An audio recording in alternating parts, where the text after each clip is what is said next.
میں امریکہ میں تھا 1998 میں، تو میں نے ایک مضمون پڑھا کہ آج کل امریکہ کا سب سے مالدار آدمی بڑا پریشان رہتا ہے۔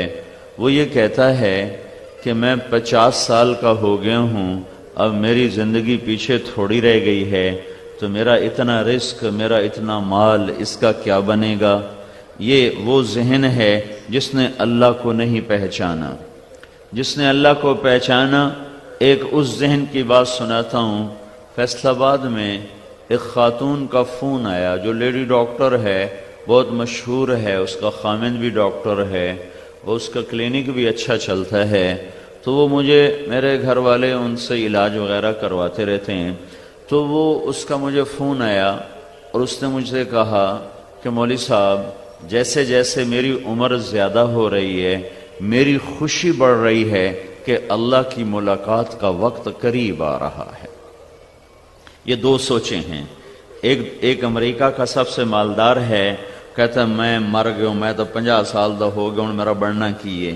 یہ وہ سوچ ہے جس کے آگے اللہ نہیں، جس کو اللہ کا پتہ نہیں، تو صرف اپنی دولت کو دیکھ کے پریشان ہو رہا ہے۔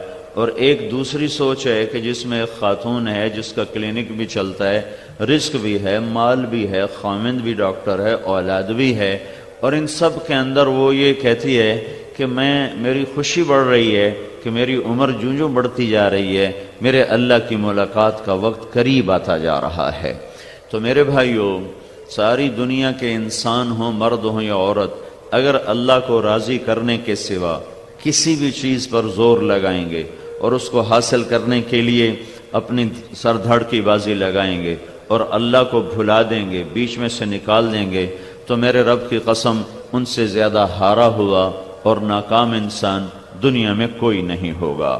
اللہ تعالیٰ اگر چاہتا تو جیسے اس نے سسٹم اندر رکھا تھا، جیسے بھوک اپنے آپ لگتی ہے، ہم سب خود بخود اللہ کو پا لیتے اور اللہ تک پہنچ جاتے، لیکن اللہ نے ہمیں امتحان میں ڈالا اور ایک جنت بنائی، ایک جہنم بنائی، ایک طرف شیطان کو کھڑا کیا، ایک طرف نبیوں کو کھڑا کیا، ایک طرف سچ کی روشنیاں ہیں، ایک طرف جھوٹ کے اندھیرے ہیں، ایک طرف ایمان کا نور ہے، ایک طرف کفر کی تاریکیاں ہیں، ایک طرف پاک دامنی کی روشن شاہراہ ہے، اور ایک طرف نافرمانی کے غلاظت کے کھڈے ہیں، اڈے ہیں۔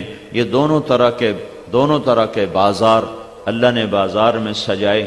شیطان نے دعوت دی کہ آؤ، الشیطان یعدکم الفقر، شیطان تمہیں ڈرائے گا کہ بھوکے مر جاؤ گے، یہ بھی کر لو وہ بھی کر لو، وَيَأْمُرُكُمْ بِالْفَحْشَاءِ، اور انبیاء کی دعوت ہے کہ لوگو فَفِرُّوا إِلَى اللَّهِ، دوڑو اللہ کی طرف، اپنے اللہ کو راضی کر لو۔ فَفِرُّوا إِلَى اللَّهِ إِنِّي لَكُمْ مِنْهُ نَذِيرٌ مُبِينٌ۔ بھائیو، دنیا کے انسانوں، اپنے اللہ کو اپنا مطلوب بنا لو۔ تو اللہ تعالیٰ نے اندر میں سسٹم تو رکھا، لیکن اسے چالو کرنے کے لیے بھوک کی طرح خود نہیں اس کے ہلایا، بلکہ مجھے کہا کوشش کر، میں اپنی محبت تجھے عطا کروں گا، کوشش کر، میں اپنا تعلق تیرے اندر اتار دوں گا، پسینہ بہا، طبیعت پہ جبر کر، میں اپنا عشق تیرے اندر اتار دوں گا۔